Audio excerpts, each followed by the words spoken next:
If you'd like to talk about your own Bigfoot encounter, or if you're looking for help from a Bigfoot investigator in your area, email me at bigfootcrossroads@gmail.com. No Sasquatch were harmed in the recording of this podcast.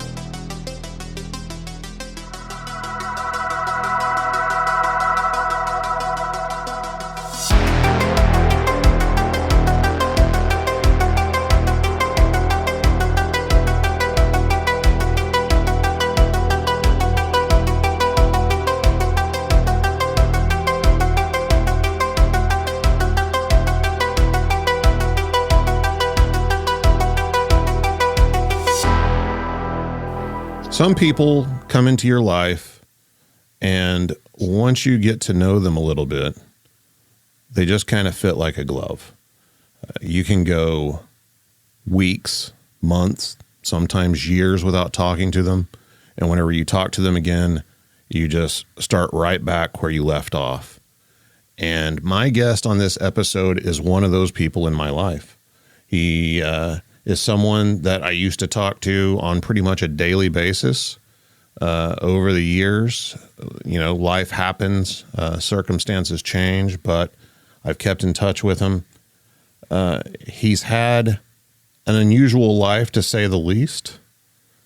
Oftentimes, you'll hear me talking about how it seems like certain people in this world, for some reason, see all sorts of things and have all sorts of experiences, not just one specific unexplained event happens. It seems like their life is filled with unexplained things.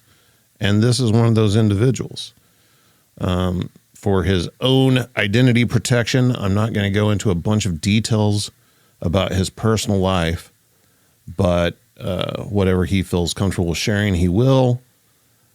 But if you met him on the streets and you didn't have this intimate knowledge about the things he's experienced in his life, I mean, he's just not the type. He doesn't fit the stereotype.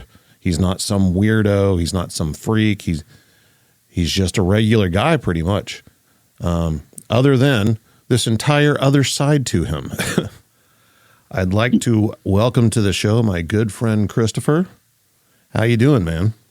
I'm doing good, man. Thank you. That's a very accurate and kind explanation, and it's been a pleasure knowing you over the years too. It's a mutual friendship and mutual respect, and I'm glad that we've kept in touch all these years. Yeah, we've talked about you coming on for a long time. You know, it's something that needed to happen for sure, and cards just played out this week where it just seemed like, hey, let's try it. Let's get started with the Bigfoot stuff. It is a Bigfoot show, so I want to get that stuff out of the way, but I definitely want to move into the other stuff as well. But I figure the Bigfoot stuff is the best place to start. So why don't you just go ahead on, you know, how we ended up crossing paths because we both belong to the Bigfoot world, basically. Yeah. So Bigfoot for me probably started in 1971, I think, The Legend of Boggy Creek, because as a child of about 9 or 10 years old when that came out, it just scared me to death. And yeah, you know, it just intrigued me as a young man. So as I got older, I started doing a lot of hiking and fishing and a lot of outdoor stuff, backpacking and that kind of thing. So I've always been interested. And, you know, I'm one of those guys that until you have a knowledge of people that are way more advanced in this than I am, and you hear the little idiosyncrasies of an experience, I'm one of those guys that I look back, you know, a lot of my earlier backpacking and camping trips and say, okay, now that makes sense. Like, you know, this happened and that kind of makes sense. And, you know, briefly, you know, I started backpacking probably in my early 20s, really. And I live in Central California, so the Sierras are fairly close to me and accessible. And so most of my backpacking experience has been the Sierras. I'm not, you know, one of those guys that says, hey, I'm an expert. I know every peep of every animal in the woods, but I'm fairly knowledgeable at the, you know, the normal critters that we have out here, you know, black bear, mountain lions, and stuff like that, marmots, all kinds of different things up in the hills. And so as I look back on some of my earlier trips, a couple things, kind of stand out to me.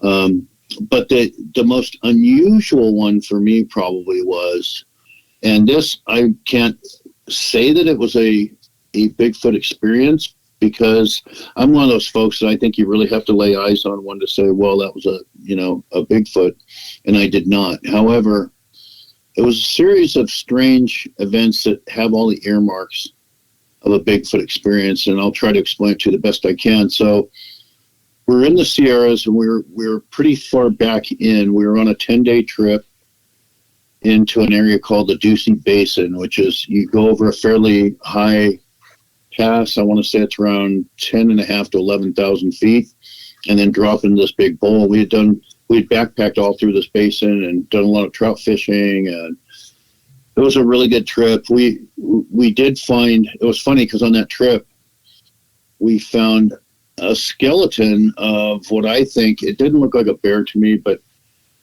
it was large enough bones where it looked like it was like a horse or better. Now, it was pretty remote. I don't know that you can get a horse up there.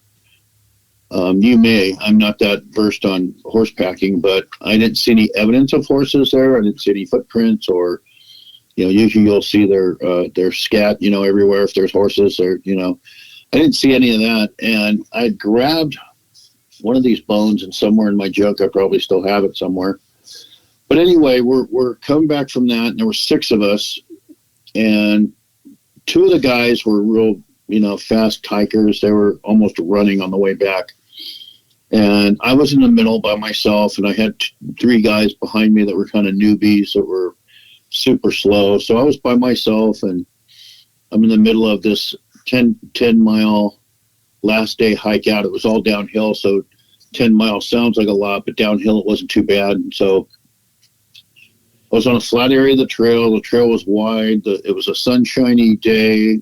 There was nothing unusual. I didn't hear anything, at first. And all of a sudden I noticed as I was walking, something was paralleling me in the bushes next to me. Now, the bushes next to me were very dense mesquite bushes. And the mesquite bushes out here have large thorns on them. And those probably went in 5 or 6 feet, 10 feet maybe. And then behind the mesquite bushes were a lot of aspen trees that ranged from, 2 inches in diameter to, say, 8 inches in diameter, varying heights between, say, 15 and maybe 40, 50 feet tall, the bigger ones. So something kept paralleling me. So every time I would stop, it would stop. Every time I would go, it would go. And so at first I thought, okay, someone's got to be pranking me. And I said, hey, if this is a prank, knock it off, because I'm going to, chuck these rocks at you. And so I picked up some really good baseball-sized rocks on the trail, and I threw them exactly where I saw the bush was moving. I didn't hear anything. I think if it was a human, I would have, heard something, because I was throwing these big rocks pretty fast, into the bush. And I saw nothing. And so then I thought, if it was something like, say, a mountain lion or something, I don't think it would make that much noise and be walking through the mesquite bushes. It would have just, run up the trail behind me and jumped me probably. And so I did that a couple of times. I did a second time, did the rock thing, and nothing. So then I thought I'd be a wise guy, and I looked at the bushes where I last saw them moving next to me, and I started walking backwards. Well, as I was walking backwards, the thing wasn't whatever this is, wasn't keeping up with me, and the bushes didn't move at all. So I thought, okay, whatever it was, I scared it off, whatever. As soon as I turned around and started walking forwards, I took 2 steps, and the thing was paralleling me again. So I stopped and did the rock thing for like a third time, and nothing. So now I'm starting to get a little concerned. So I'm like, and then I'm thinking, and then now in my mind I'm thinking, well, I don't know if this could be a Bigfoot either, because I can't see anything. There's not that, there's only about 4 or 5 feet tall blocked. So I suppose if something was on all fours, it could have maybe remained hidden. But it didn't seem like the behavior of a bear, because I've seen lots of bears in my day camping and hiking, and they just kind of run through, they just kind of bulldoze everything. They don't go around a lot of little bushes stuff. They just kind of walk through everything. They're very noisy and easy to see. And they're really skittish, you know, especially when the more remote you are, the more skittish a bear will be, unless, of course, you get a mother with cubs. And so I kind of thought, well, this probably isn't a bear either. And whatever it was seemed to have intelligence, because the whole backwards walking thing, you know, it didn't do anything when I was staring out there. So I was really puzzled. So I got to a spot where the trail crossed a small creek, probably 20 feet across and just a couple feet deep. And ordinarily, I would take off my boots and my socks and put on shoes to cross the creek. But since this was the last day, and I don't mind saying I was a little nervous by now after this encounter going down this trail, I just said, you know, forget it. I'm going to cut across the creek. So I cut across the creek, and I couldn't see where the trail picked up. It was just didn't look right to me. And so I thought, well, let me cross back over and look again. Maybe I missed something. Now, when I crossed back to my original side of the creek, all heck broke loose. The bushes started moving. There was a couple really tall of some of the bigger aspen trees, and two of them were just whipping like they were made of rubber. Just heard all kinds of commotion. So I thought, oh boy, you know, whatever this is, now it's angry, you know. And unfortunately, I should also say at this point in time, I didn't have a firearm on me on this trip. So I went back across the creek for a second time, and then I looked up and I saw where you had to climb up a little and then catch the trail. It was zigzagging up a little bit. So I looked back, and all the trees stopped. Like the trees stopped shaking. I mean, they were still shaking, but then they stopped. So when I climbed up to the top of the trail, I figured, well, when I get up top, I have some elevation. I could look down and see what's going on down there. Now, when I got to the top of the trail and looked down, I didn't see anything. I mean, I was able to see behind the mesquite bushes and everything, and I didn't see anything. I didn't smell anything. I didn't hear any growling or no. The only sound I heard was either the bushes moving or when the trees were shaking and the bushes were moving. It almost sounded like, I hesitate to say stomping, but some kind of heavy noise along with it. But the fact that when I got up top, I didn't see anything walking away, I don't know. So all these years, I've kind of taken that as well. It's got to be, you know, one of just a few things. Now, it's got to be either an animal, such as maybe a Bigfoot, or maybe it's a spirit of some kind. I haven't, you know, that was probably the most Bigfoot-like experience that I've had. We were talking yesterday about this, and I just want, you know, you mentioned that you were with a group of people, that you were in the middle of the hiking group. Yeah, there was a couple guys that were super fast. This was the last day we were hiking to the vehicle. This is our last day. We're just like hiking out, and two guys were in front of me. They were like jogging, you know, really. And then so I was about a half an hour behind them, and I had three more guys about maybe close to an hour behind me because they were super slow.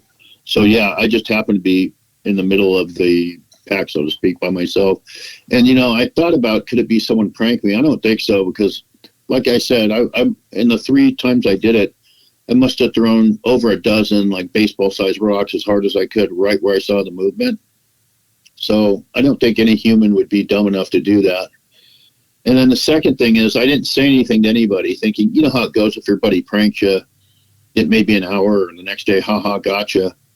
But so I didn't say a word, and I didn't tell anybody the experience, and none of them led on to anything. They didn't say anything. They were perfectly natural. So I don't think it was them. And none of them mentioned hearing anything or experiencing anything weird like you had? Nope. The only thing, we stopped in Bishop, California, if people at California know, for lunch, you know, because we hadn't, you know, we'd been eating dehydrated stuff for 10 days and just the trout we caught. And so we stopped for lunch. While we're eating lunch, I said, hey, oh yeah, I forgot to ask everybody, hey, by chance, anybody see any, you know, cool animals on the hike out or anything? And just in general, like, you know, yeah, lighthearted. No one said anything. Nah, usual, you know, squirrels or, you know, we've got golden marmots, which up there, which are basically like a giant guinea pig that's gold, and it makes kind of a funny chirping noise, so there's some, strange stuff up there. And, we've got mountain lions up there and stuff like that, but no one said they saw anything unusual. So I don't really think it was them. And we were really, really remote.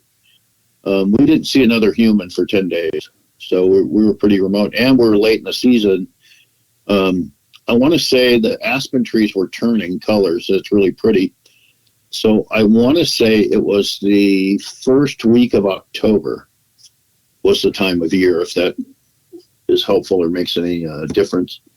Yeah. Whenever you got up to the elevation where you could look down at, the area, was there, how much time went by? Would something have time to get out of view or anything? If it were fast enough. And like I said, I would say, like, I've heard of people saying that, Bigfoot can jump far distances. They can run, at super high speeds. And it was fairly dense. Behind those mesquite bushes were heavy aspen trees and bushes. So, yeah, there was enough cover that if something was smart enough and fast enough, it definitely could have gotten out of my view, because the last I saw when I saw the bushes shaking in the trees, and I turned and saw the trail, it would have been a full probably 20 to 30 seconds before I climbed up this little kind of switchback and got up there where I could look down. So, and I had my back to, when I was hiking up, my back would have been to that area. If something was fast enough, it could have definitely gotten out of my view, because it was dense enough. And I just got I'm pretty intuitive just by nature. Like, we'll get into some of that, but I got the feeling when I crossed back over to that side of the creek and everything started going haywire, I got the feeling of, you're not supposed, like, I had a feeling that side of the creek was like a no-go for whatever reason. Because when I got to the other side of the creek, not only did everything stop happening, but my sensitivity kind of, turned down, if that makes sense. Yeah. A lot of times when I've experienced, different, let's just call them paranormal events or incidents, I get a feeling sometimes, something's going to go down, and sure enough, it does. And I just got the feeling once I got up to the top of that trail, I had all the feeling went away. I didn't feel like I was in jeopardy any longer or any kind of danger. I calmed right down, and I finished off the hike. It was another probably maybe 1 to 2 hours before the hike was finished. And the whole way, the rest of the hike, I saw nothing, heard nothing, and didn't feel any weirdness at all. It just kind of culminated, man, when I got to that part where the trail crossed that creek. I don't want to over dramatize or hypothesize too much, but I sincerely feel, had I stayed on that side of the creek, I felt at the time that something bad would have happened. And so I was very happy when I was really relieved when I saw that trail, that little switchback in that trail, so I could get off of that side of the creek. And I wouldn't have wanted to had I had to go back on that other side for some reason, I wouldn't have wanted to. Now, the 3 guys behind me would have had to come the same way. It was only one way in and out. So I was hoping or wondering if those guys had seen or heard anything, but in my casual inquiry, they didn't say that they had saw or heard anything unusual. So maybe if it was a legit experience with, one of these creatures, maybe since I was alone, maybe it figured, okay, I shooed this guy away and it went away, I don't know. All this is, kind of hypothesizing, just knowing what I know about other people's experiences with these things. Right. I mean, that's the case with a lot of it, though, and if these things just showed themselves all the time, then it wouldn't be such a big deal or a big mystery to us. Yeah. Yeah. And I've gone into the lower Sierras, let's just say above Fresno, California, in what they call like the western kind of side of Sierras, before to a place where there's historically been a lot of activity. And I've only been there once, and I didn't get eyes on one. There was a few peculiarities that were on that trip, and but nothing that, I'm pretty hard on myself, and if I tell someone something, if I give someone an opinion, I want it to be based on fact and some type of really, really good evidence. And even when I was specifically out looking for them, there was a few peculiarities, like I said, that weren't necessarily Bigfoot related, but strange nonetheless, that were just really unusual. Like what? Well, when we first got to this place, I was so excited. I'd never been on a specific, Bigfoot outing before. And I was so excited. I had a guy with me, and we had firearms in the truck and stuff. But I was so excited when we got there, I just jumped out and just wanted to start walking around. And we were walking down this trail. We probably walked maybe eighth to a quarter of a mile, maybe not too far from the truck. We were, walking downhill.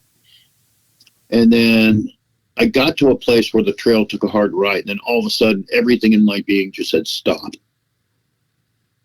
And I'm not usually like that. I'm pretty, I'm a pretty bold person. I'm not reckless, but I'm pretty confident, even outdoors. And something just told me, every fiber in my being just said, stop. And so I stopped, and I didn't say anything to my buddy. He stopped short of me, and he looked at me kind of funny and said, hey, do you get the feeling we should stop here? And I don't know if he saw the look on my face or if he was getting the same feeling. I said, yeah. I think it's best we go back to the truck now and maybe grab our firearms. And he's like, yeah, good idea. And I'm not exaggerating, Matt. You couldn't, for whatever reason, I can't tell you why, but you couldn't have given me, if you gave me $100,000, said walk around that corner for 100 yards, I don't think I could have done it, even if I wanted to. It was just something that was telling me to stop. Now, I follow my gut a lot because my intuition is usually pretty accurate. So on the way back, we're walking back this, let's just call it half a mile or so to go back to the truck to, strap on some firearms. And all of a sudden I hear what sounds to me like an old woman talking in the bush. And here again, we're in the middle of nowhere. It's no campgrounds. There's not a lot of not established anything around there. And it sounds like an older lady. And so I stop and I'm listening, and the guy that I'm with stops, and he looks at me and says, do you hear talking? And I said, yeah, what's it sound like to you? And he said, kind of sounds like a woman, doesn't it? I said, yeah, it kind of does. And he said, well, what is it? I said, not sure, but let's keep moving. So, we kept walking up the trail, and the whole place kind of had a weird vibe. I don't know. I mean, the folks that I was with had alleged that they had a lot of experiences there. And they were pretty confident. It was Memorial Day. This place is shut down. I want to say it's BLM land, but it's shut down for some of the year, and it opens on Memorial Weekend. And so this group had been the first in there every Memorial Weekend. And so that's why we were there. And so at night, and then one thing I've got to say is, like I said, I was really confident during the day, but when the sun was going down, I got the feeling like, wow, just switch from, top of the food chain to maybe the bottom. It was really weird. But when the dark, a lot of these, armchair, Bigfoot experts, when you get out in the field and it starts getting dark and you have nothing but, a small flashlight or a headlamp, and, you're having to, make your way around out in the dark in the bush like that, it's a whole different story. For sure. That was kind of weird. I seen a couple things that I don't think were Bigfoot related. I saw a couple shadows like darting around, but I immediately went to the area, and if it were something big and alive, I think I would have seen or heard it more. But the weirdest thing on that trip was actually early the next morning. And I don't know if this noise will will recreate or resonate with the listeners. But you know how when you put your finger in your mouth and you kind of pull along your cheek and it makes that loud pop noise? Right. And it kind of echoes, right? Well, I heard that above me, like, this big like popping sound. And then below me, I heard it again. So I'm like, huh. But I thought, that's not really I've never heard that. Well, fast forward a few years and I was listening to, some program, might have been yours or someone else's that was Bigfoot related. And someone described that same noise. Now, maybe your listeners out there that are more, Bigfoot savvy than me can comment, but that was strange because it's such a noise that I've heard a lot of weird noises that say a deer can make and, owls and different things, but this was altogether, it sounded exactly like that sound, but only on a much bigger scale where it was echoing, like it was very loud enough to create an echo, at least the one above. And so I don't know if anyone's ever experienced that out in the field and related to Bigfoot, or am I hearing a normal animal, known animal doing that? I'm not sure. So if anybody can comment, that would be great. Yeah, for sure. I've been to quite a number of places with quite a few different people, and I myself have experienced that feeling of just, you don't know why, but everything in your gut says stop. Don't take another step. Don't go in this direction. A lot of Bigfooters refer to it as hitting the wall. And I've actually seen it happen to people that were, walking out away from the group and everything.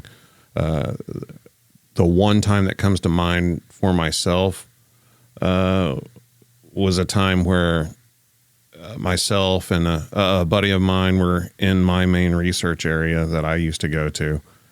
And we started out hiking down this trail at dusk. And by the time this happened, it had gotten dark. And like you were talking about, the whole mood changed. But we got separated from our group. And I kind of misjudged how long it would take to catch back up with them. And that's why it got dark on us. And we didn't have a flashlight or anything with us. And something, had been paralleling us off to our left from the trail. And on our right was a creek, a pretty wide one, too wide to cross without getting completely soaked. So our only choice, was to keep on going down this trail, because eventually we'll follow this trail and we'll intersect with our group. And, that's the goal, get to the group of people. And we had stopped because there is an interesting looking track off to the side right there at the edge of the creek. Now, whenever I say interesting, it was a bare footprint, plain and simple. However, it wasn't gigantic or anything. And there was the possibility that perhaps someone had been swimming in the creek earlier and got out on that side and stepped, there in the mud at the edge of the creek and then stepped back into the creek. I don't know. But we were looking at that. And then we heard some growling a little bit deeper off to the side of the trail than the paralleling had happened. So we decided to go on because it was too dark. We didn't, no cameras, no flashlights, nothing. And about 20 yards down the trail, we hit that wall, both of us at the same exact time. And it was weird because we both just stopped walking at the same time. And he looked at me and goes, "Whoa, what was that?" And I was like, "What was what?" And he said, I don't want to go any farther. I was like, what do you mean? Because he wasn't a Bigfooter. He didn't, hear any stories about this happening or anything. And I hadn't said anything, but ultimately we decided to just press through it. We could see off in the distance, the change in darkness where the end of the trailhead was, and there would be the road there where we would intersect with him. And we kept going, and the paralleling stopped after we kept going forward, but it was very, very unnerving to do that. And that feeling of dread and doom, that anxiety, did not lessen at all until we came out spilling out onto the road and could see the group of people. Do you think that is something that comes from within us, or is that something that Bigfoot might possibly be putting off, like infrasound or something like that? Mm-hmm.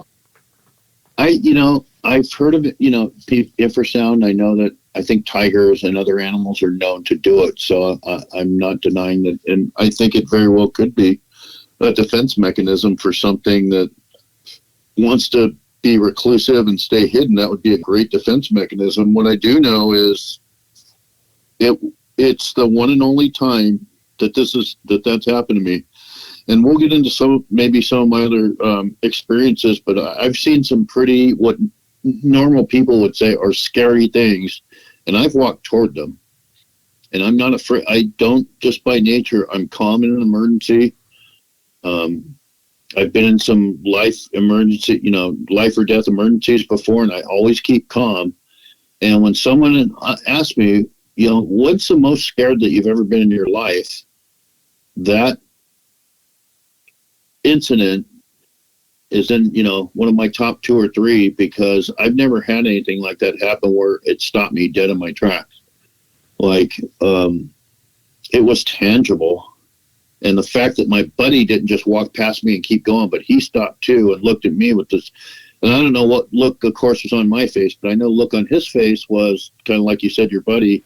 He kind of looked at me and goes, yeah, do you think we should stop, or do you think we should turn around? And you could tell, and he's an experienced Bigfoot guy, the guy I was with, and he was obviously rattled.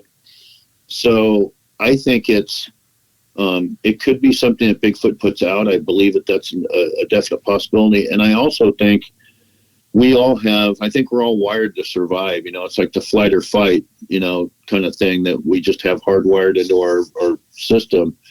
And something just told me that if I would have walked around that corner and kept walking, something bad was going to happen, and something really bad. So it's like, hey, turn around and just move along. Now, the next day there was people there, and it was midday. I felt braver because I had my firearm of choice with me, and then I went to the same spot to see if I'd feel the same thing, and absolutely nothing. I went around the corner, walked another quarter of a mile. So it was something that was whatever it was there, the day before, but it wasn't there the next day, because like I said, the next day it was a whole nother ball game. I didn't feel that at all. So yeah, it very well could have been coming from something that was there, physically, or it could have been some type of spiritual thing. I don't know, but I just know you literally, man, if you just said, I'll give you $100,000 to walk down that thing, I don't think I could have done it. It's interesting. Obviously I was in a situation, I have my friend there. We pretty much had to keep going. There wasn't any other option. It's go through the creek, or turn around and go the long way back with this thing that we know has been paralleling us. But nothing happened, so the feeling technically wasn't right in that situation. But I think it's important to note that whatever had been paralleling us, the noises we were hearing, stopped whenever we kept going forward. If it was still staying with us, it wasn't making any noise anymore, and no more growls or anything like that. So yeah, I don't know what it is. I haven't been in any other situation. And like, I've been in some situations, with paranormal events, but I've never been in any situation where I've felt that specific feeling before. And I'm somebody who has anxiety disorder. I've had a history of panic attacks. I know exactly what typical biological anxiety feels like, and this is something entirely different that I just have no explanation for. Yeah. And I don't, and we can get into, some of my other things, but the first house that I lived in, as an example, was very, I mean, to me, I always tell people it would have made the Amityville Horror Story look like Romper Room. I mean, and I know that sounds dramatic, but it's, it's not. And I've seen a lot of things. I've experienced a lot of things. And yeah, I've gotten startled momentarily, and then usually, that turns to almost anger where, you fight back against these things. But in this case, and like I said, this wasn't all that many years ago for me. I want to say maybe 5 or 6 years ago this happened. And I've had a lifetime of paranormal things for, since I was 4 or 5 years old. And none of them have affected me the way that I got stopped on that trail. I mean, I've been scared, but I've never gotten to the point where I wouldn't walk into a room or go into a place. Like I said, usually I face these things head on because I've got so much experience in it. But this was a whole new experience for me, and it's stuck with me. It's an experience I'll never forget. That's for sure. How did it compare to the feeling of whenever you were being followed on the trail? It was actually worse. Wow. When I was on the trail, I thought, okay, this is weird. And in my brain, I was trying to rationalize it with an animal. I was trying to say, okay, could this be a cougar? Could this be a bear? And I'm checking off things that it probably isn't, because of the way it's behaving. So I think my mind was a little busy. And the most concerned I got is when I'd cut back across the trail, when I couldn't find the where it continued, and the trees and everything were shaking and all that. But still, I felt like, oh man, this isn't good. I got to figure this out and get back on the other side of the creek. So I think my brain was, kind of figuring it out. And so I wasn't that concerned. The stoppage on the trail, the second incident, it was altogether different. It was like, if you go around this, you will have something really, really bad happen to you. There was no question about it in my mind. And it was just a feeling. It was almost like a warning, like a mental warning. Like, if you go around this corner, something really bad is going to happen. And it was thick. It was tangible. It wasn't just a hunch. And like I said, the next day I went to test it again to see if it was just me or, something else. And the next day, everything felt fine. And I didn't see or hear anything. I walked past it, another 1/8 of a mile down the trail, past where that place was. So that's a big question mark for me. I'm not sure what that was, but I got the feeling that it was, whatever it was serious. That's for sure. The woman's voice that you guys heard, was it just a single voice? Was it talking? Was it singing? Like, could you tell anything about it? It was talking, and this, I'm sure, I've heard this before, even in houses that have these things or places. It's like you hear a murmuring, and you can make out a word or two here and there. You can tell they're speaking English, but they're just out of like earshot, and almost like tuning a radio just below your level of hearing. Mm-hmm. Definitely an older lady that was talking to someone. And the second voice that was answering her, I couldn't really, I couldn't discern. But just recently, as recent as like a few weeks ago, I do some homeless work in the city that I live in, and there's a river bottom that we hike around sometimes to find these encampments, and we offer food, and we, share the gospel with them if they're willing to listen to it, and give them something to eat, make sure they have supplies, so they're not freezing to death and whatnot. And this kind of, hopefully you don't mind, but it kind of relates to these voices. So we went to, there's an area where a lot of Satan worshipers are camped. And after we left there, first we'd heard this unusual screaming that we couldn't really know where it was coming from. It wasn't coming from their camp, but it was coming. And we're talking a dry river bottom with, 10 feet of plants on either side. Like, it's really dense down there. And so I was walking along and we heard the screams, and the guy was with us, an older gentleman, and he's like, "Hey, should we go back?" I said, "No, it's coming from a different direction. Just never, don't worry about it. Just keep walking." And all of a sudden, right in the middle of nowhere, I heard children like laughing and playing. And there's no way there's kids out there. I mean, there just isn't. And so I hear it on one side of the river, the river's a dry river. Then I hear it on the other side of the river. And I'm thinking, okay, something's going on here. So the guy catches up to me and he goes, "Do you hear that?" And I go, "Yeah." And then all of a sudden it switches to the other side of the river and he says, "Are you hearing it over here now?" And he's pointing behind me. I'm like, "Yep." He's like, "Well, what's going on?" And I said, "I don't know. How long have you been doing this?" And he goes, 7 years. I go, "Have you ever seen children down here?" He's like, "Nope, never." And I said, "Yeah, I don't think there's any down here now either." He goes, "But I can hear them."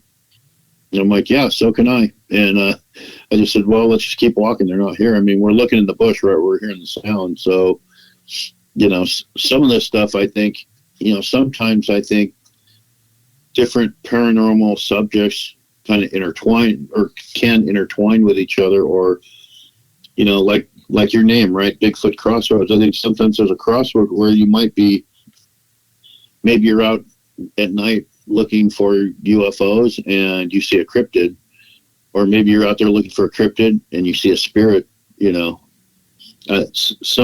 I think there's a lot of different things going on in our environment, and sometimes folks that are out there looking for one thing may see another. And I don't know if you've had any guests or a lot of people that's happened to, but I have to think it's probably fairly common. Yeah, it is. A lot more common than you realize. A lot of times, obviously people listen to a Bigfoot podcast for the Bigfoot stories. And they tend to stick to the Bigfoot stories, but I have an interest in all sorts of things because of the various experiences I've had throughout my life. So I like to talk about those things. I like to hear those stories.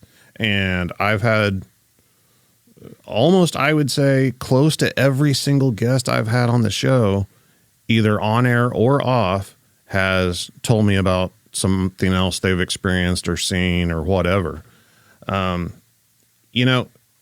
A lot of people can tell you a lot of things about hunting or animal behavior. And then you have people that actually go out hunting and have that experience.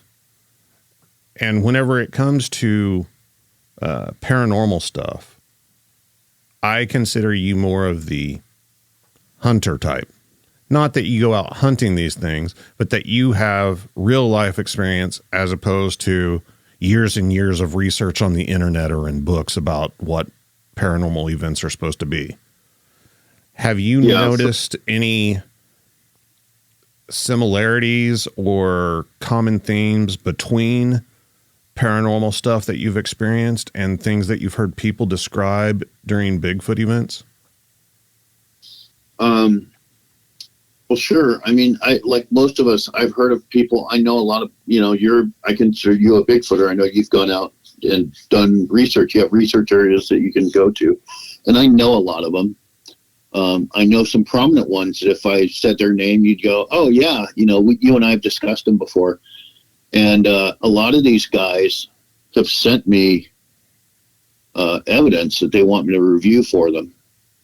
And some of it's video evidence, some of it's photographs, some of it's audio. And I'm a big, when it comes to Bigfoot, I'm a diehard flesh and blood guy. However, with that said, and I almost hate to say it, so I think, oh man, I hate to say it, but I've seen some evidence that has come from a reliable source that makes me think we may not know everything about them. And the reason I say that is I've seen some evidence that is mind-boggling that I saw. I'll just explain the photo and then you can come to your own conclusion. But I was sent a photo and the person says, "What do you see?" they didn't try to tell me what I was supposed to see. They just said, oh, what do you see in the photo? And it was super obvious when I looked at it.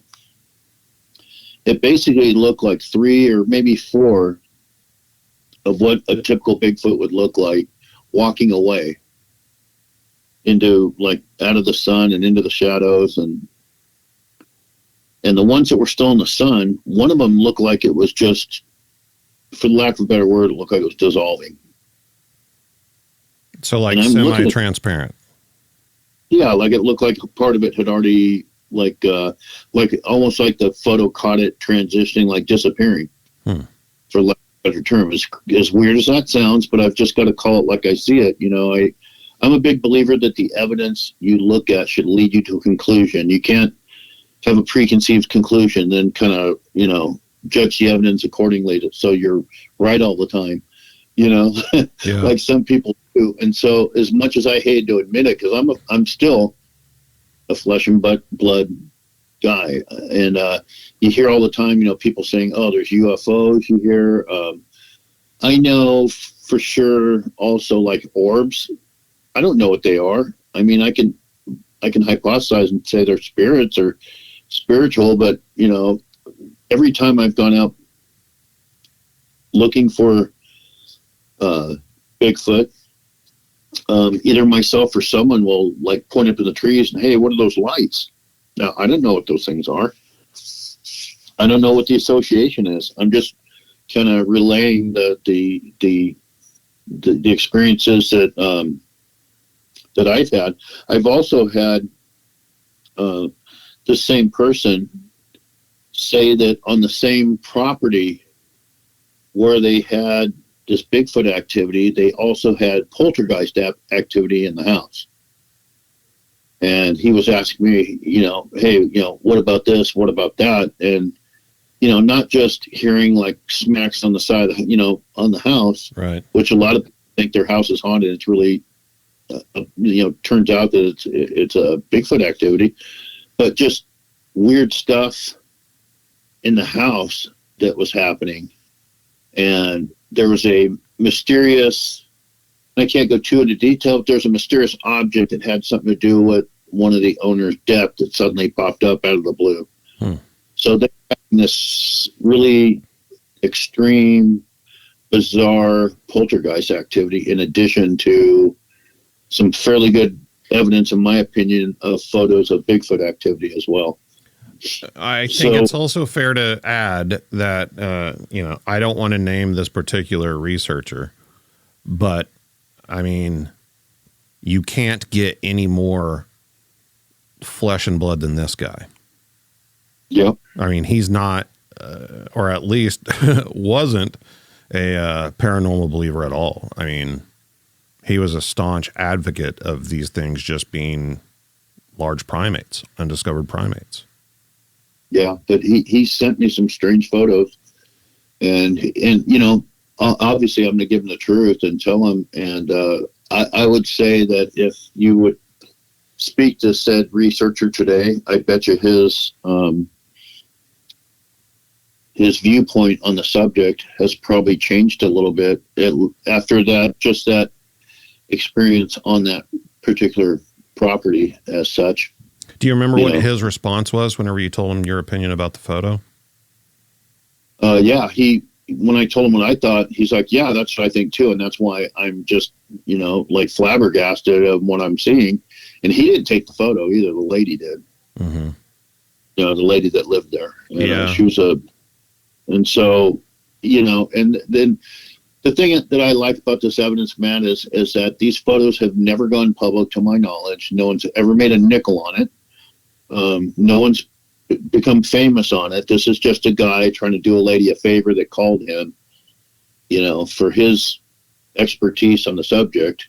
And he passed some of this evidence on to me to review.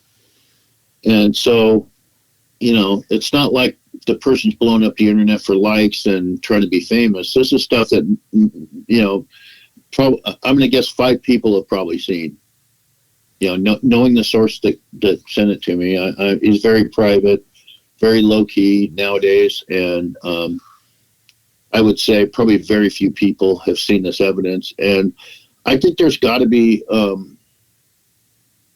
I think there's got to be some overflow in this kind of thing. I mean, and also, you know, I think that if you ask the right questions of people that go out and research, I bet you'd find a high percentage of them would have similar experiences. I think there's so much of a stigma involved in it. You know, they don't want to get labeled as crazy or woo or whatever. You know what I mean? Right. You know, they want to come across as doing good, you know, field work, scientific work, whatever you want to call it. And so they just kind of keep those conversations to campfires and close friends instead of putting it out there. I know, you know, according to numerous people who belong to the BFRO or at one time did, that the BFRO would take any report that had a paranormal aspect to it and just bury it. They wouldn't put it out on their website. They would just write it off as, well, this isn't accurate. You know, this is false information. I don't know if that was actually their stance on it. I don't know how true that is. I've never spoken directly to Matt Moneymaker about it. But if that's the case, you have to wonder, you know, has there always been a paranormal aspect to this thing that's just been hidden from us for all these years? Yeah, I mean, the ones that baffle me the most is when you'll see a trackway in the snow in the middle of an open area. And I'm not talking like on a trail where you could jump from one side to the other or mask a footprint, but you know, we've all seen examples of a trackway in the snow that just stops. Right. And, you know, there's nothing but snow for hundreds and hundreds of yards in every direction, but there's no footprint. So, I mean, logic tells me then whatever made that footprint either vanished or got picked up, levitated, whatever you want to say. You know, how do you stop your footprints in the snow? I don't know. But we've all seen those reports, and you know, even if you say, you know, some are faked, which I suppose they could be. If those are, I guess that's the caveat here, is if that report is true, you know, how are those tracks even made? There's no tracks next to them. I mean, how would I guess you could walk out, stop, and if you're careful, walk back in the same footprints. I don't know. You know. I've personally never seen nor experienced anything that caused me to believe that I was dealing with something paranormal or supernatural whenever it came specifically to Bigfoot. I did have a couple of strange paranormal events happen while I was out Bigfooting. But there's so many stories and so many reports of it that I don't think it can just be discarded or ignored.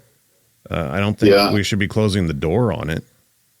No, I think some people, I call it lazy research, where they can't figure it out or for themselves. They can't come to a conclusion. So when they get to a dead end, they say, well, it must have just disappeared, or, well, it must be paranormal. And they don't really have a reason for it. But I think that's an excuse as to, you know, hey, you know, my research isn't coming out, so now it's paranormal. You know, I hate to say it, but, you know, the guy up in Oregon, the professor that had the experience in the caves, I forget his name now, the big tall guy. Yeah, Matthew Johnson.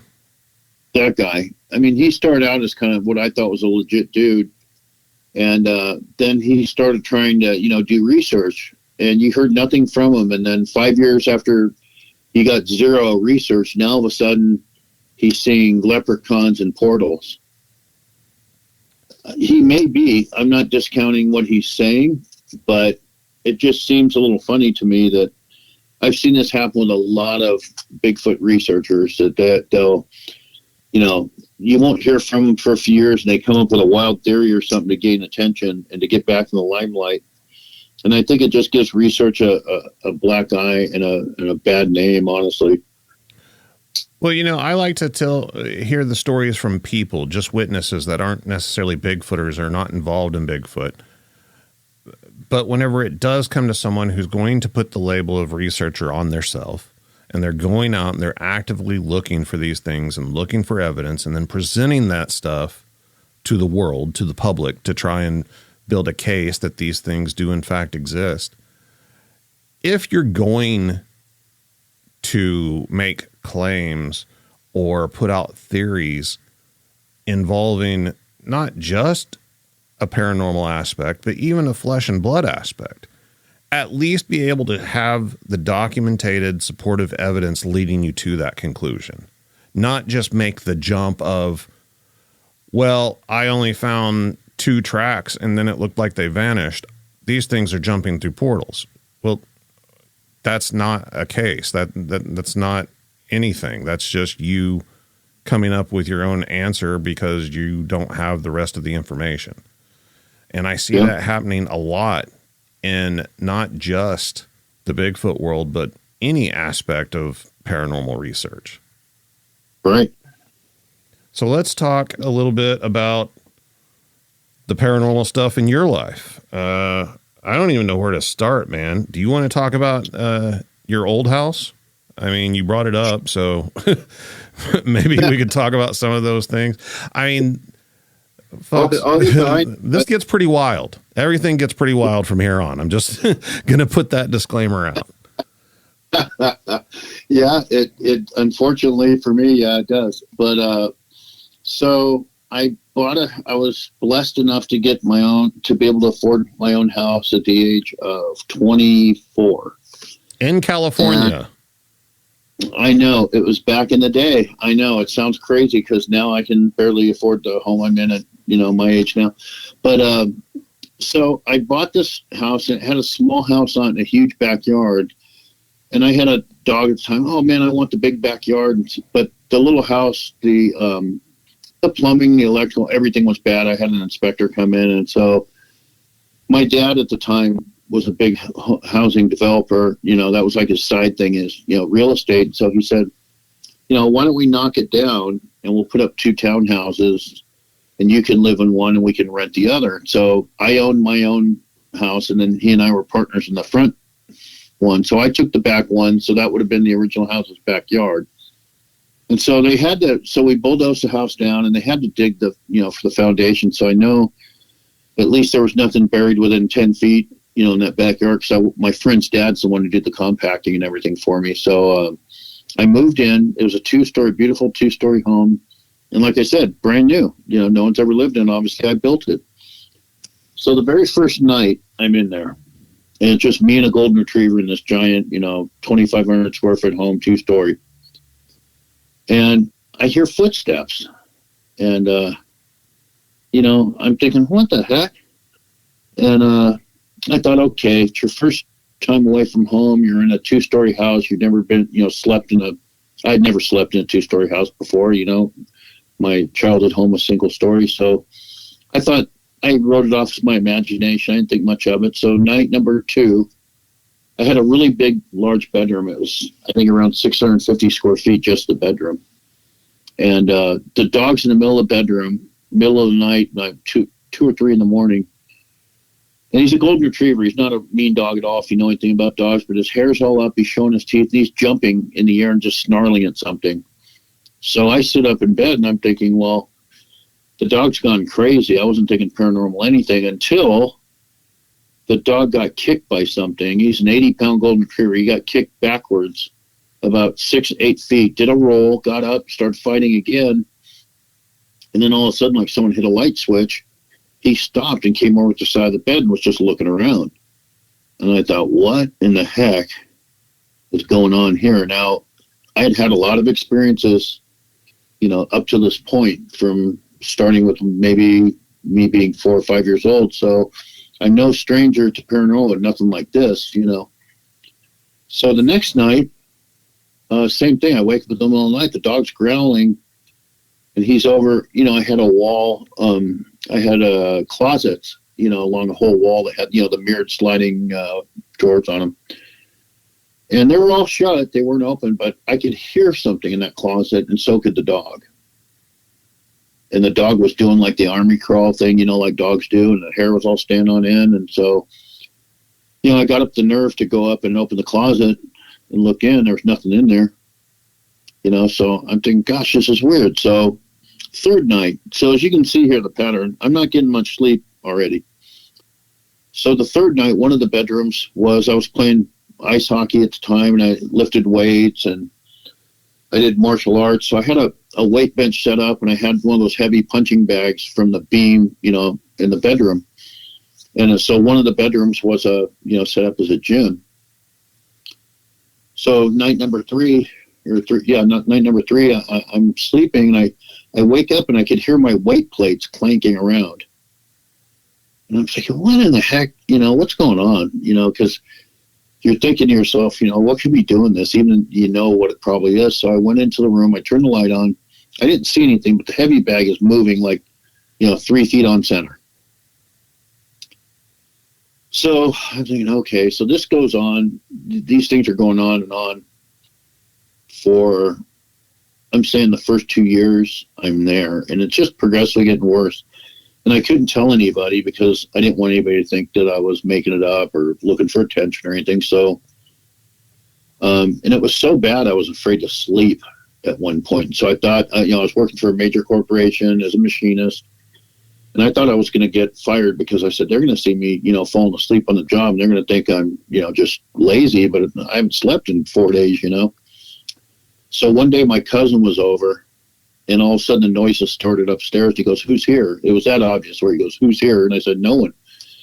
He thought I was playing a prank on him. I said, "Go ahead and go up and look. I live by myself, So he went up, and when he found out there was no one there, he came back down. The noise started again. He looked at me like, "What the heck's going on here, dude?" So he was the first one I was able to kind of vent to. And things were getting progressively worse. I was in the kitchen one day making breakfast, and like the blender goes flying across the kitchen, hits the other wall. And like I said, I'm by myself. And, a couple of weeks later, I was watching TV. I got up to use the restroom, came back. The remote that was on this little table next to TV is gone. It was missing for a few days. I found it in the freezer. Huh. So things started getting progressively worse. And, a person I was dating at the time, after a while, had moved in. And the first time she came in my house, she was facing my stairwell, and all of a sudden she gets this funny look on her face. And I, of course, hadn't told her anything about this. And she said, "I just saw something white float down your staircase." And so things started getting worse and worse. So fast forward, say, a few months, and she was living with me at the time. And there was an alley behind my house, and all of a sudden, I hear this big boom in the middle of the night, and the whole house shook. It felt like something hit the house. So first thing I thought it was a car. And I had been robbed previously, so I had one of those alarm systems that has like the infrared, beams, like, so if you break the beam, walk in front of it, it's going to go off.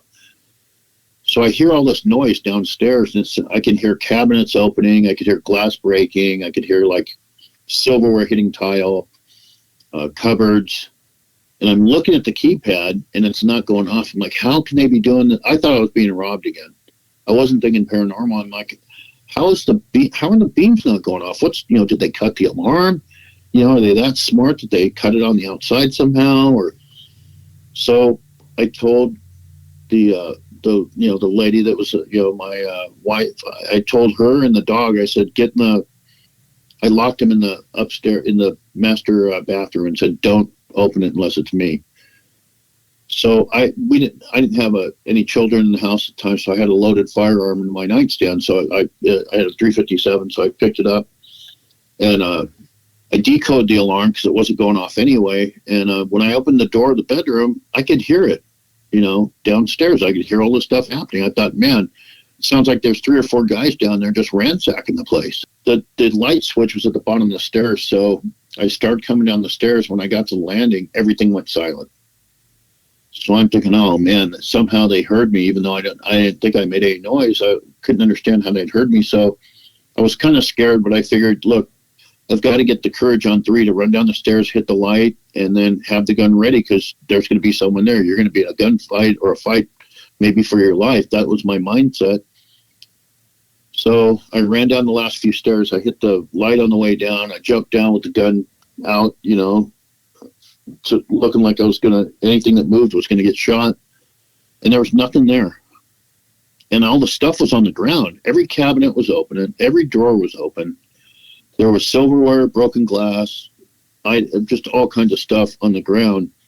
And I looked over at my dining table, and all my dining chairs were stacked up on the table. Like on top of the table? On top of the table. And I'm getting goosebumps talking about it. And I'm getting goosebumps listening to it. What are you talking about? I'm kind of freaking out because I'm still thinking it's human, because this is even beyond, my experience level, beyond my pay grade, so to speak. So I'm looking in every area that even a human being could, the pantry. I go in the garage. I'm looking inside the cars. I'm looking under, behind couches in the restroom, and so when I cleared the entire downstairs, I decocked the gun and put it down, and I got my wife and the dog out of the, paroled them out of the bathroom there.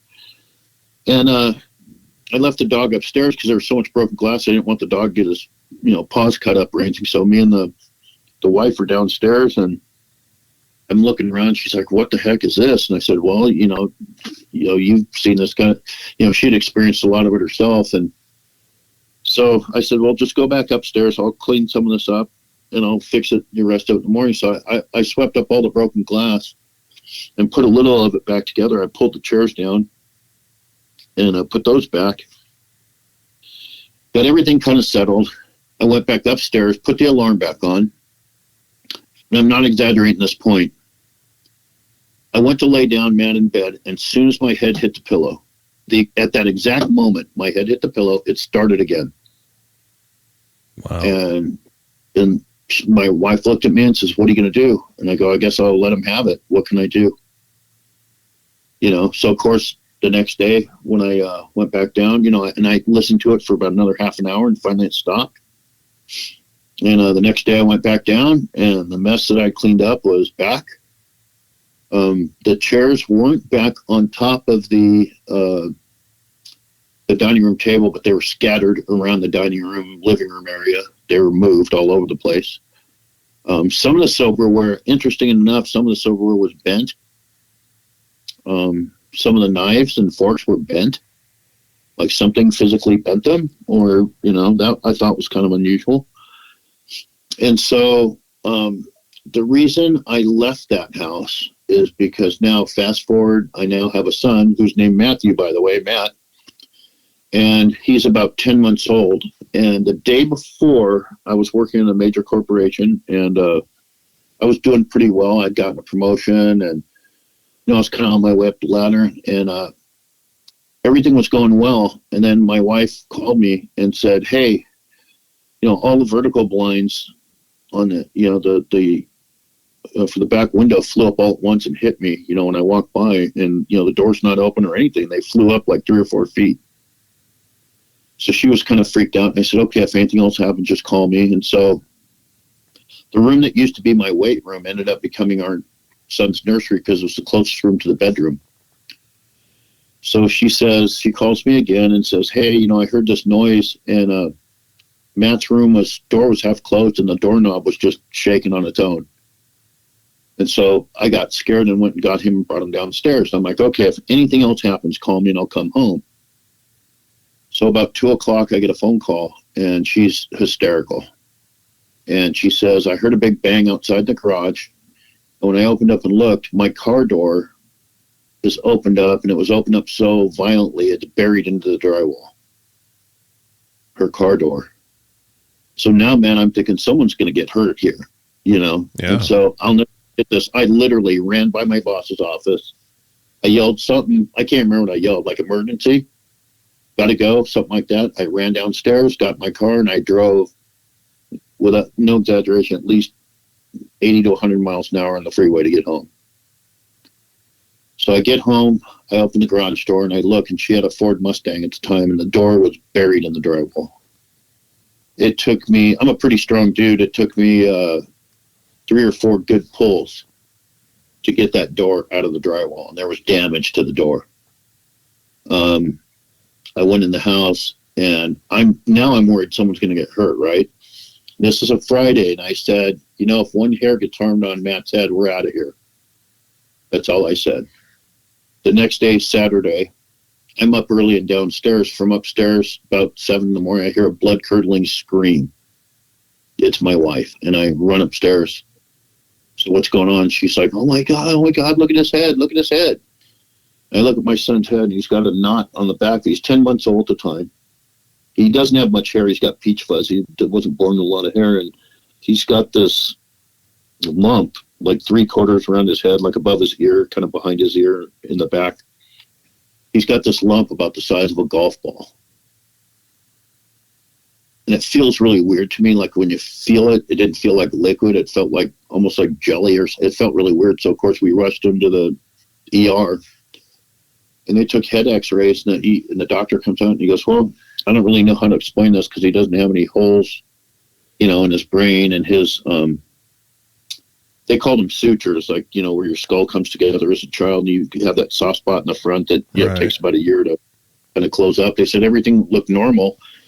Go to your pediatrician on Monday. So we went to the pediatrician, and my normal pediatrician was on vacation, so there was a stand-in one. And I remember getting really angry because they kind of gave us both funny looks going, oh, how did his head get hurt? And they're looking at me and the wife, and I'm like, really? Come on.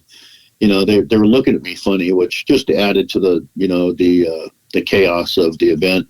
Right. So then they sent me to a neurosurgeon the next day, a pediatric neurosurgeon. He says, I've never seen anything like that, but a good friend of mine is the best neurosurgeon in the country. He's at Children's Hospital in Hollywood. And I said, at the time I was in Southern California, by the way, when all this happened. So I said, okay. So I went to this guy, and I'm holding my son on this table, and the guy comes in, and I'm holding the x-rays. I hand the doctor the x-rays. He puts them on this little light box. He's looking at them. Then he's looking at my son's head, and he's kind of touching his head, and he's looking at the x-rays, and he does this for about a minute, back and forth. And then he looks at me and says, would you mind if I document this?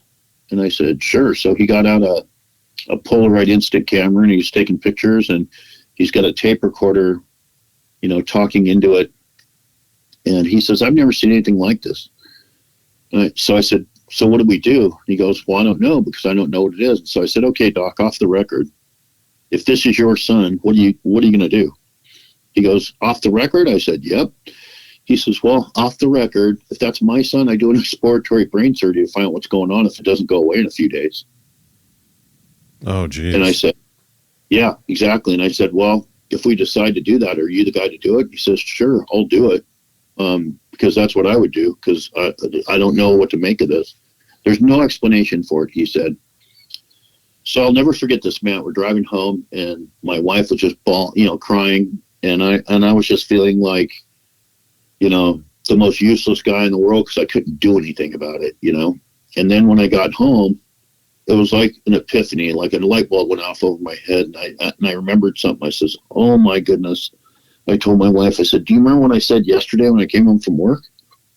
She's like, no, what? And I said, if one hair gets harmed on Matt's head, we're out of here. And she says, you don't think? And I says, no, I do think. And so my realtor was a friend of mine that I was playing hockey with. And I got on the phone with him, and I said, his name's David. And I said, David, I want my house on the market now.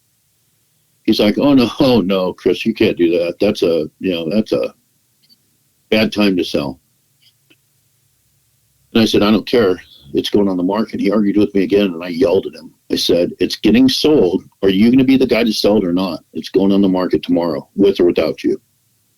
So he goes, fine, if that's what you want to do, I'll put it in my computer tonight, and I'll bring a sign over tomorrow. I said, thank you. The very next day, we wake up in the morning, we look at our son's head, and guess what? Gone. No trace. Nothing. Right? Nothing. You could never tell there was anything wrong with him.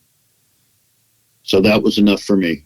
And I said, we are out of here. And that's why I left that house. I actually fled because I didn't want anybody to get hurt. Nowadays, I've got a little bit different technique, and I have different, ways to fight back. I'm a very, spiritual person, spiritual in the sense of, biblical, Christian person. I've found out there's ways that, people can fight back and help themselves. And I've helped. I mean, I can go on, that might be for another show. I go on for a long time about some people I've helped overcome these things. But at the time, I didn't have that skill and I didn't have that knowledge. And I had called churches. No one wanted to help. Everybody either said, you're on drugs or you're doing it. You're bringing it in there. You're inciting it. And, it was crazy stuff, man. Like the other worst, or one of the worst things for me, or the craziest things for me was, now picture this, is a brand new 2-story house. One day I come home from work and that same dog is outside just going crazy at the dining, like looking in the house, just going nuts. And I'm looking around going, what's wrong? Well, I look into my kitchen and on my refrigerator is either a raven or a crow, and it's huge. Like, I don't know how big they have them out in Oklahoma, but I know out here we get some big crows and big ravens. And I don't know which are which, but it's this big, giant, black, crow-like bird on my refrigerator just staring at me. And I'm like, how in the heck does something like this get in the house? It's giant. So I carefully walked out. I'm a fisherman, so I walked out and I had a big saltwater fishing net, a long-handled big net. And when I came back in the house, I was just staring at this thing, and all of a sudden it put its head down and flew off the refrigerator right towards my face. Now, I'm not going to pretend that I'm skilled out of fear. I ducked and I put the net where my face just was, and sure enough, he went in the net. So I slammed the net on the ground and I grabbed the net. So now I'm holding the fishing net. He's in the bottom squawking and trying to bite me and trying to get away. So I go outside in the alley. Like I said, there's an alley behind my house, and I opened up my garage door and I took net and all and I threw it as hard as I could and ran back in and hit the garage door so it would shut. So you figure any bird you do that to, when it gets out of the net, it's going to fly away, right? Sure. Isn't that what a normal bird would do? Yeah. Well, so when I did this, I went up into the one upstairs bedroom that looks out on the alley, and I pulled back the window shades and looked, and the bird was at the top of the telephone pole staring at me in the window. I'm not exaggerating. And this thing, I stared at it for maybe like 30 minutes or so, and I kept going back and checking. Finally, after about an hour, it was gone.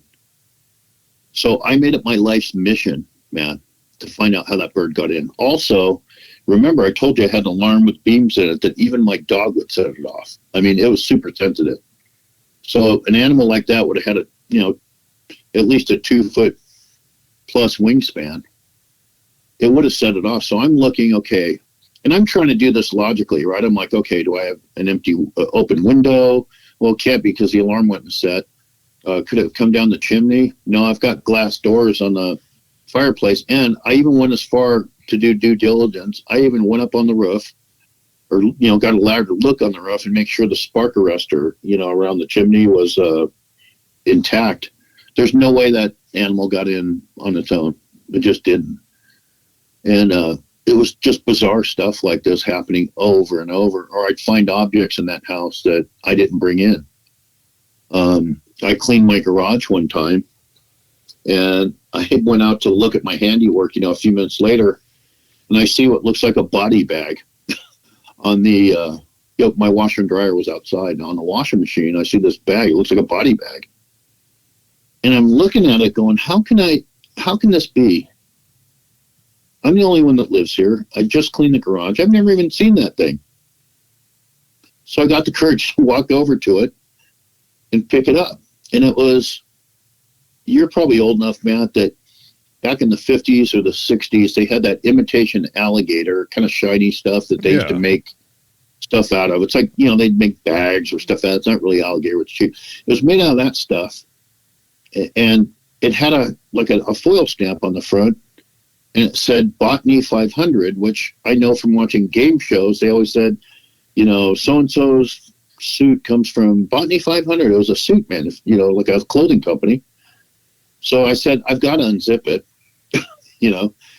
And so I unzip it. Luckily, there wasn't a body or anything in it. But when I unzipped it, it had another foil stamp on the inside that said Denver, Colorado, like 1948 or 1949 or something.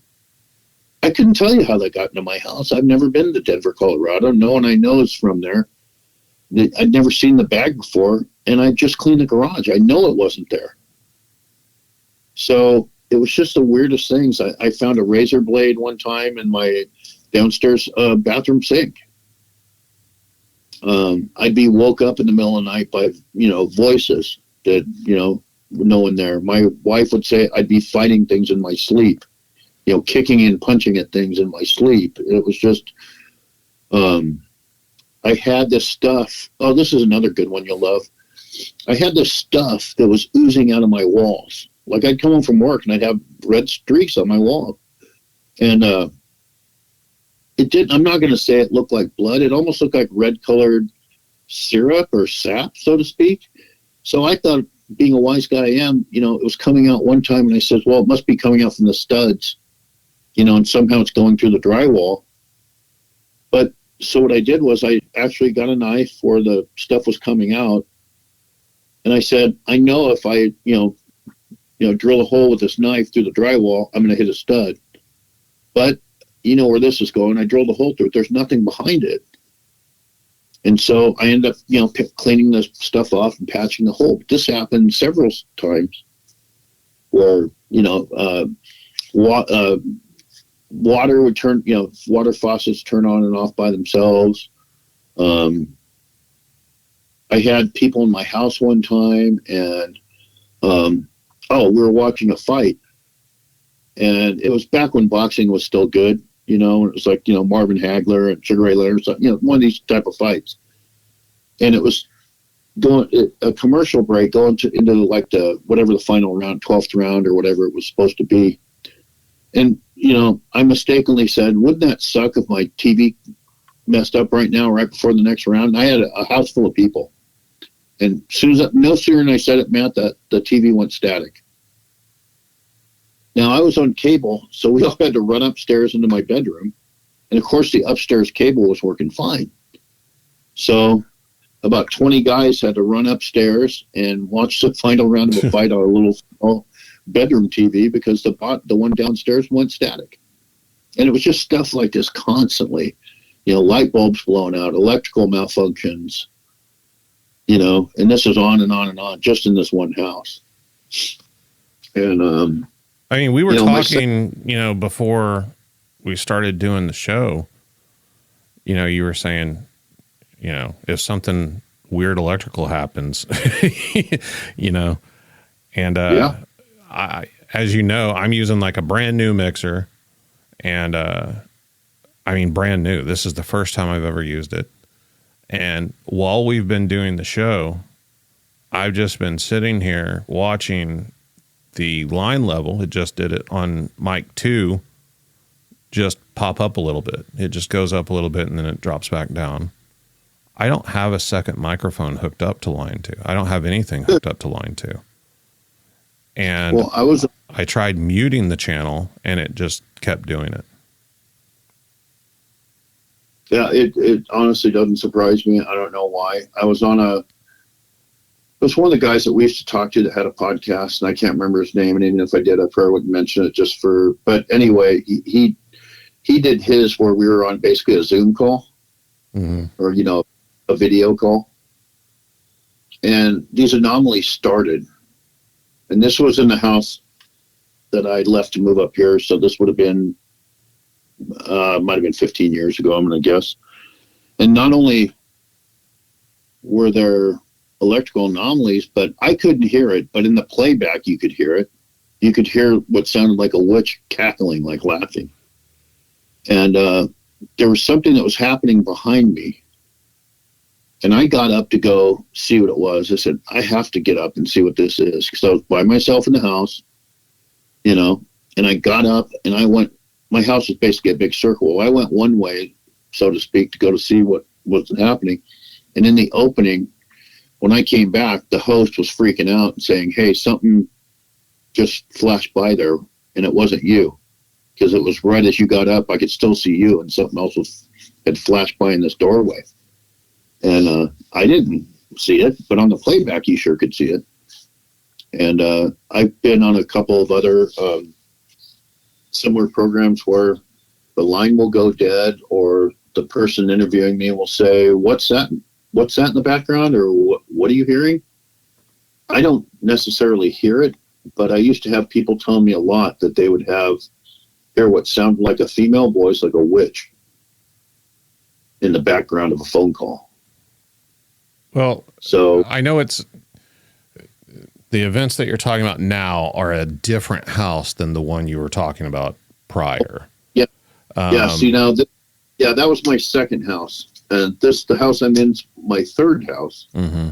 And I have nothing going on inside this third house. And you know why? Is because, like I alluded to before, I couldn't get help from anybody. And it's been a long life and a difficult life for me, because you can't tell people, at least I couldn't at one point, I couldn't tell anybody. So, you know, you feel like you're the only guy in the world, and then you reach out to the church for help, and they kind of give you the, you know, run around. And so I realized on my own, just by reading scripture, that I want to say it's in Luke, I'm not sure the exact chapter, but basically, you know, Jesus was giving the apostles the abilities to trample scorpions and, you know, cast out demons. I thought, well, if they can do it in his name, why can't I? You know, so that's what I started doing. Now, all of a sudden, I've gone from victim to someone who now can fight back. And it's worked really well. And there's a couple stories that I can tell you about my second house that were pretty significant as well. But when I got to this house where I'm in now, I came up by myself first. My wife had given a long notice to her job. And so I was up here for a few months. She would only come up on weekends to help me. I was doing painting and, you know, getting the place ready before we moved all our stuff. And I was sitting in the house one day, man. I just got a really overwhelming, like mellow, warm feeling about the house. And so, you know, I said a prayer out loud. I said, God, you know, this house really feels good to me. And I need at least one place on earth that I can relax and feel protected and not have to worry about this kind of stuff. And could you please give me 6 angels, you know, one, all 4 sides and one top and bottom. I don't know why I did that, Matt. It just came over me. I like to think now it was just the wisdom of like the Holy Spirit saying, you know, say this. So I've been in here this April, in a couple months, it'll be 10 years I've been here. And thanks to God, I haven't even heard a pin drop in this house. So I believe that the perimeter, the property line, the perimeter of this house is sealed. And I've got a little funny story about that. You know, I just told you I asked for angels. Well, just a couple of years ago, my next door neighbor came knocking at the doors around Christmas time, about 6:30 in the morning. She says, Chris, you've got to turn your decorations off, man. They've been keeping me up all night. And I looked at her and I said, what are you talking about? I don't have any decorations that make noise. I only put out a couple little static angels and reindeer. They don't make any noise. And she said, these angels have been singing and keeping me up all night. And I said, well, can you hear them now? Because, you know, I thought maybe she was, you know, just not correct, you know. And she goes, no, I don't hear them now, but you could probably hear them in my yard. So it was, you know, 6:30 in the morning. I walked into her yard with her. I don't hear it. But long story short, we couldn't hear it. But this lady swears that angels coming from my house were singing all night long, keeping her awake. So I just thought it was kind of a funny, you know, parallel. Maybe it was something different, but I just thought it was funny, like, you know, coincidence funny. Yeah. But in this house here, I've had nothing. Now in the second house, It wasn't as bad as the first house, but I had a lot of things happen in the second house as well. Now my son's older, and it's just a whole nother slew of stuff that happened even in that house. And even at this house here that I'm in now, there's nothing in the house. However, outside the house, I've seen plenty of things, including one thing that seemingly attacked a friend of mine. Attacked? Oh, yeah. Oh, big time. I'll send you the photo, and you can put it on your website. He got scratched really, really bad. Wow. Yeah, and I'll shoot you the photo. But at this house here, I kept seeing this oddball thing going down the sidewalk, and it may be hard to explain, but from where I sit and say watch TV, I've got an office, like, an office window. I can see the sidewalk. Then I have glass in my front door. So it's like, if you were walking down the street right now, say, Matt, I'd see you, then I'd lose you in the wall. The wall would block it. Then I'd see you again when you cross my front door, say. So I'd see this thing that was big. And when I say big, it looked like the size of a buffalo. And I know that sounds funny, but I'm just telling you what I saw. And I would get up and run to the door and open the door thinking, something can't walk fast enough. I'm at the bottom of a hill. And to get away, and I'd never see anything. So I had told my wife about it. So anytime I got up and ran the door, she knew why I was running to the door to look. Well, one day my dog was sitting on me. I had a small dog, and my wife was sitting next to me. And this thing catches my eye. And I look up, but this time the dog sees it. And the dog looks up and just starts growling. And then my wife looks up and sees it. And she says, "What in the heck is that?" And of course, I do my usual jump up, run the door. There's nothing there. So I hadn't told anybody about this. So my friend comes over one day, and he always parks across the street. And he's the same guy who got scratched, by the way, the same bad luck guy. I'm surprised this guy would even hang out with me anymore. But he's out in the street. And then as he's driving home, about 10 minutes after he leaves, he calls me as he's on the freeway. He lives about 45 minutes away. He says, "Hey, man, something happened to me in front of your house." I go, "What?" He goes, "Well, I was walking to my truck, and I heard a growl. And there was this big, giant shadow." He goes, "I thought I was getting run over by a car." And he goes, "But when I looked up, it was a shadow of this buffalo-looking thing that was growling, and it went right through me." And I said, "No kidding." And I hadn't told him about this. And I said, "No kidding." He goes, "Yeah, and now I'm not feeling very good." Well, I don't know what happened to him, Matt. And this dude is a workaholic. He was home for 3 days. I don't know that this guy's ever taken 3 days off, ever. And he was home for 3 days. He goes, "Whatever that was, like, it did something to me." He goes, "I couldn't get out of bed. I've got a really bad headache." He had all these weird symptoms. And it was his assessment that thing did something to him. So, I mean, there's still stuff around. In the business I was in, I would see people every day, and I'd go do quotations for them.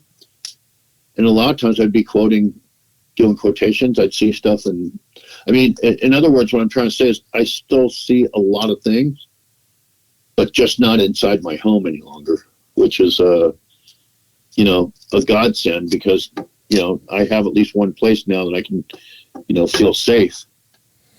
A lot of people, are hearing this stuff and probably just, shaking their heads. But the reason that, I've wanted you to come on and talk about some of this stuff for so long is not very often do you meet someone where you hear their stories of these unbelievable experiences, but you experience things with them to the point where you kind of have to believe them. You kind of have to just be like, wow, this guy is really telling the truth. And, us and our buddies used to hang out on Skype every night, and we would sit on there all night and talk.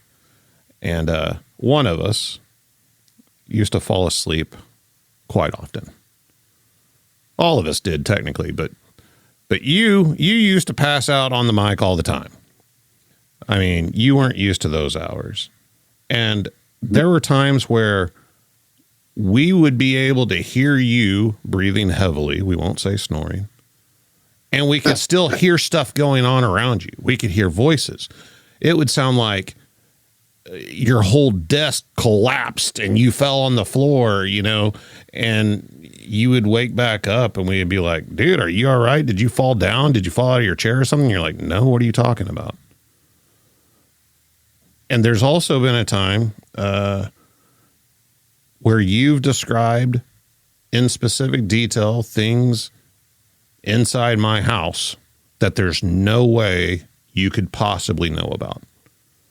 I knew your whole story, and I remember it like it was yesterday, and I told you what was, and I don't, just for the record, I'm a Christian person, and I don't advocate, you know, sorcery of any kind or any of that stuff. However, I do think people have God-given natural abilities and have spiritual discernment. But when I talk to you, I remember going through the whole entire scenario, and I'd say, well, this is what's going on. And you'd say, how in the heck did you know this? Because I remember there was a party one time and all the ladies got chased out of your house, and I knew why.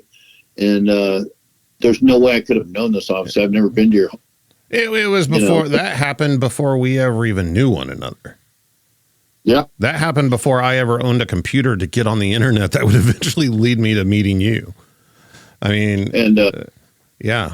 And the one lady that we used to talk to from New Jersey, you'll know who I'm talking about. Mm-hmm. And, you know, I helped her son was really under a really horrible spiritual attack.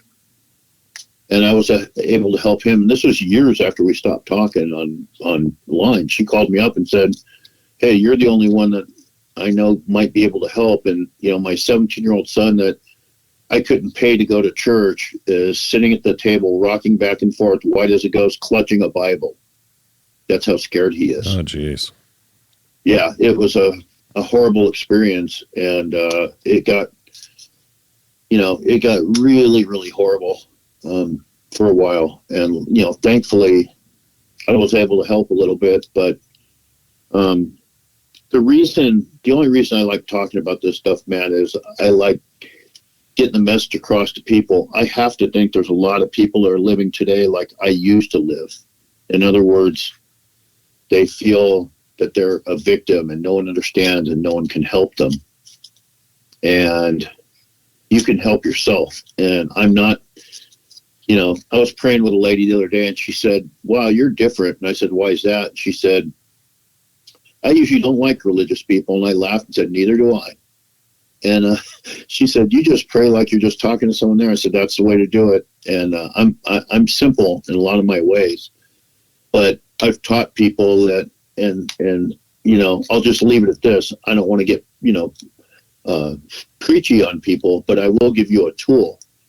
And that if you ever get in a bind that's paranormally generated, like a paranormal incident, you can help yourself instantly by saying, you know, you need to leave in the name of Jesus. And this brings me to something you asked me a while ago about how these things cross over. Well, how many times, Matt, have you heard of a UFO abduction? And the person is told these, you know, let's just say for the sake of this conversation, a typical gray alien. And they'll say, you know, they're trying to pull them out of their bed or something. And they'll say, you know, in the name of Jesus, you have to leave. And they leave. I've heard this a lot of times. Here recently, I've been kind of noticing that there's a lot of similarities and repeated things whenever it comes to aliens, Bigfoot, and the paranormal, whenever people have historically described demonic activity and demons. Mm-hmm. Which goes right in line with all of that stuff. Yeah, I actually, in my second house, not the first one that was really, really bad, but the second one, the house I'm in now is my third one, just so you can kind of keep track. But in the second house, I actually saw what I believe to be an actual demon in my kitchen. And like I said, I know the way this is going to sound, but it was on a weekend. It was a bright, sunny day, blue skies, you know, no drinking, no drugs involved, just a regular, average old Saturday. And I had like a galley kitchen, kind of a long, narrow kitchen at the time in that house. And I was in the pantry getting something. Something caught my eye at the other end of the kitchen, over close to the dining room. And when I looked over, I saw what looked like a combination of a Shar-Pei dog and a gargoyle. It was beige in color. It was about 4 feet tall. It wasn't that big, but it had a wrinkly, really horrible looking face. And the one thing that, that caught my eye and that I'll always remember is the eyes, because, the typical glowing red eyes, the first time I've ever seen anything that had glowing red eyes.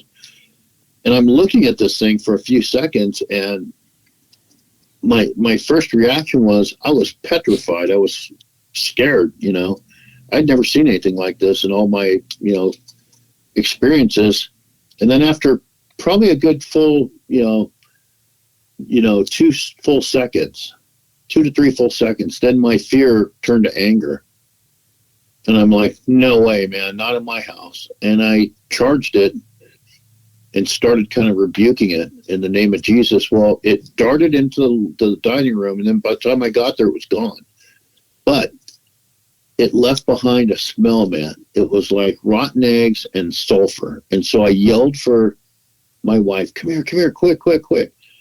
She walks over and she goes, oh my God, what is that smell? And I said, that's the smell of a demon. So when you hear people talking about that smell and they relate it to demonic activity, that's, in my opinion, in my experience, that's absolutely true, because, it happened to me. Well, Christopher, I'm going to wrap things up. I've enjoyed it. I knew I was going to. I want to right now invite you back on. I know there's a lot more stories that we didn't get to. I can think of a few off the top of my head, especially that I want you to talk about the next time you're on. But man, thanks so much for coming on. Hey, it was a pleasure, Matt. Check out the website, bigfootcrossroads.com. You can find links to the social media, contact forms, even a place to fill out your own report. Everything you need, all in one place. And until next time, remember, there's something in the woods.